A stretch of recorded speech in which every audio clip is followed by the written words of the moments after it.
আসসালামু আলাইকুম রহমতুল্লাহি ওয়া বারাকাতুহু। আজকে বিষয় চলছে নামাজ নিয়ে। গতকাল আমার ফেসবুক লাইভ ছিল নামাজের পর্ব নিয়ে। তো সত্য কথা বলতে ভাই, হয়তো অনেকের গায়ে লাগবে, আবার অনেকের গায়ে লাগবে না। যারা ইমানদার তারা নিশ্চয়ই বুঝতে পারবে, আর যারা ইমানদার নয় তাদের হয়তো একটু গায়ে লাগবে। তো আপনি কখন মরবেন তার তো কোনো নির্দিষ্ট ঠিক ঠিকানা নেই। আপনি কি জানেন আপনি কখন মৃত্যুবরণ করবেন? অথচ আপনি জানেন কোন দিন কোথায় যাবেন, সেটা হয়তো আপনার প্রোগ্রামে লেখা আছে। কিন্তু আপনি জানেন না যে আমি এই নিঃশ্বাসটা টানলাম, এই নিঃশ্বাস কী করে ছাড়বো, এই মুহূর্তটুকুও আমি সময় পাবো কিনা। তো নামাজ এটা খুব গুরুত্বপূর্ণ ইবাদত। তো নামাজ আমরা কেন পড়ছি না, কী জন্য পড়ছি না, কেন, এইসব ব্যাপার নিয়ে দু চারটে কথা বলবো ইনশাআল্লাহ। নামাজ এমনই একটা ইবাদত, আপনাকে নামাজ মুসলমান হিসাবে পড়তেই হবে। এশার নামাজ ধরুন, কেউ বলছে 15 রেকাত, কেউ বলছে 7 রেকাত, কেউ বলছে, আপনাকে 15 রেকাত বা 7 রেকাত এটা পড়ার দরকার নেই। আপনি 4 রেকাত, যেটা আল্লাহ তাবারাক ওয়া তাআলা 4 রেকাত ফরজ করেছে, সেই 4 রেকাত আপনাকে পড়তেই হবে, নতুবা আপনি মুসলমান থাকবেন না। মাগরিবের 3 রেকাত, আপনি 3 রেকাত ফরজ সালাত আদায় করতেই হবে, নতুবা আপনি মুসলমান থাকবেন না।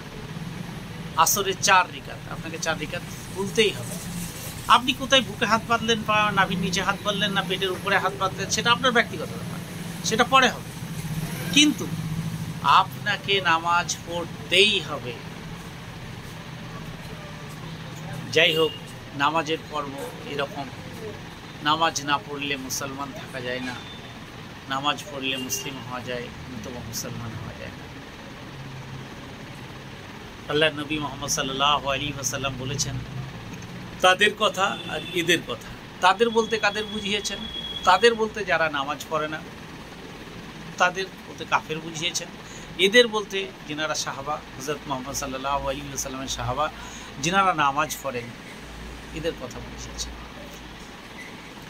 তাহলে কাফেরদের সঙ্গে সাহাবাদের বা কাফেরদের সঙ্গে মুসলিমদের মিল কোথায় পাবেন? অনেক সময় গুলিয়ে ফেলেন না যে একজন কাফের নামাজ পড়ছে না, একজন মুসলিমও নামাজ পড়ছে না, তাহলে কাফেরও যা মুসলমান হতে, এটাই তো বাস্তব। তো আপনি একটা সামান্য উদাহরণ দিচ্ছি। ধরুন, আপনাকে যদি কেউ বলে আপনি উলঙ্গ হয়ে রাস্তায় চলুন, আপনি চলবেন? কোনোদিনই চলবেন না, কারণ আপনার লজ্জা বলে একটা কিছু আছে। আপনাকে যদি বলে প্রকাশ্যে পায়খানা ফিরতে, আপনি বসবেন প্রকাশ্যে পায়খানা ফিরতে? আপনার চরম লজ্জাবোধ আসবে। আপনাকে যদি ধরুন মদ ইসলাম হারাম করেছে, তাও যদি কেউ বলে মদ রাস্তায় দাঁড়িয়ে খা, আপনি খাবেন? কোনোদিনই খাবেন না। এত কিছু প্রকাশ্যে আপনি লজ্জা পাচ্ছেন, কিন্তু নামাজ 5 বার ডাক দিচ্ছে। যাই হোক ভাই, নামাজ পড়তে হবে। নামাজ না পড়লে আপনি আপনার পরিত্রাণ পাবেন না। তো আল্লাহ তাবারাক ওয়া তাআলা আপনাকে 5 বার কিন্তু ডাকছে। সেই 5 বারের ডাকে কিন্তু শুনে আপনি নামাজ পড়ছেন না, তাতে আপনার লজ্জা লাগছে না। কিন্তু আপনাকে বলছে বাপের সামনে সিগারেট খেতে, তখন কিন্তু খাচ্ছেন না। কেন? খেলে লজ্জা লাগবে। কিন্তু বাপের সামনে আজান হচ্ছে, তার এগেনস্টে আপনি নামাজ পড়তে যাচ্ছেন না, সেখানে আপনার লজ্জা নেই। যেটা করলে আপনার উপকারে আসবে সেটা করছেন না, অথচ অন্যান্য কাজগুলো করছেন। আরও একটা উদাহরণে আসি।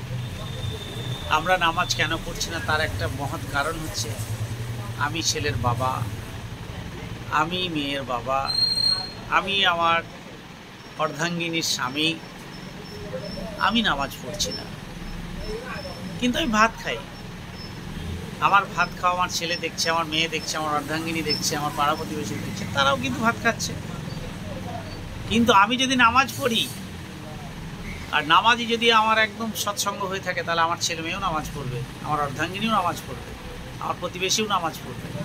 কারণ নামাজ এমনই একটা জিনিস, নামাজ পড়তেই হবে। আর যদি নামাজ না পড়েন তার কোনো পরিত্রাণ নেই। আপনি আগে নামাজ ধরুন, তারপরে আপনি বুকে হাত বাঁধলেন কি পেটে হাত বাঁধলেন কি নাভির নিচে হাত বাঁধলেন, সেটা পরের কথা, কিন্তু নামাজ আপনাকে পড়তে হবে, এটাই হচ্ছে কথা। তো তারপর পরেই আর একটা জিনিস এখানে আসছে, ধরুন শুয়োরের মাংস হারাম, আমরা জেনে শুনে জানি যে শুয়োরের মাংস হারাম, কুকুরের মাংস হারাম, আমাদের পাতে যদি কেউ দেয় আমরা কি খাবো? কোনোদিনই খাবো না। তাহলে আল্লাহ তাবারক ওয়া তাআলা 5 বার 5টা টাইম বারবার ওপেন ডাকছে, হাইয়া আলাস সালাহ, হাইয়া আলাল ফালাহ, তোমরা চলে এসো চলে এসো। তবুও কিন্তু আমরা মসজিদে যাচ্ছি না। 5 বার ডাকা সত্ত্বেও আমাদের লজ্জাবোধ আসছে না। তাহলে হারাম কাজ যেমন আমার কুকুরের মাংস, শুয়োরের মাংস খাওয়া যেমন হারাম, তাহলে নামাজ না পড়লে যে সেটাও একটা হারাম। তাহলে সে হারামটাকে আমরা প্রকাশ্যে ডাকছে যেতে পারছি না, আর এটা লজ্জাই খেতে পারছি না।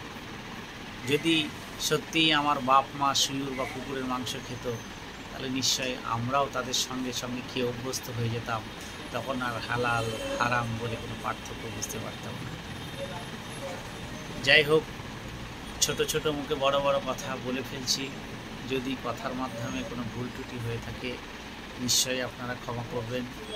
আসুন সবাই মিলে একসঙ্গে আল্লাহ তাবারক ওয়া তাআলার ডাকে 5 ওয়াক্ত নামাজ পড়ি, আল্লাহর কাছে ফরিয়াদ করি যেন বিশ্বের মুসলমানদের ভিতরে ভ্রাতৃত্ববোধ এসে আমাদের প্রিয় নবী হযরত মুহাম্মদ সাল্লাল্লাহু আলাইহি ওয়াসাল্লামের পথ অনুসরণ করে দুনিয়াভি লাভ করে সঙ্গে সঙ্গে যেন আখিরাতেও লাভ করতে পারি, এটাই আমাদের চাওয়া পাওয়া।